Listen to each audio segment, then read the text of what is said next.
na samom kraju želim da se obratim kolegama uopšte širom Srbije. Moramo biti solidarni i moramo reagovati pre svega.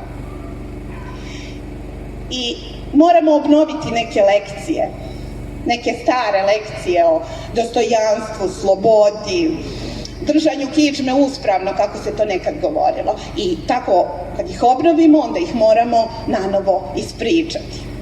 Jer ako to ne uradimo, otići će moja deca, otići će vaša deca, otići će naši đaci, a onda neće nam trebati ni jedan direktor da nam daje otkaz. Sami ćemo zaključati svoje prazne učionice. Hvala na pažnju. Hvala profesorki Biljani.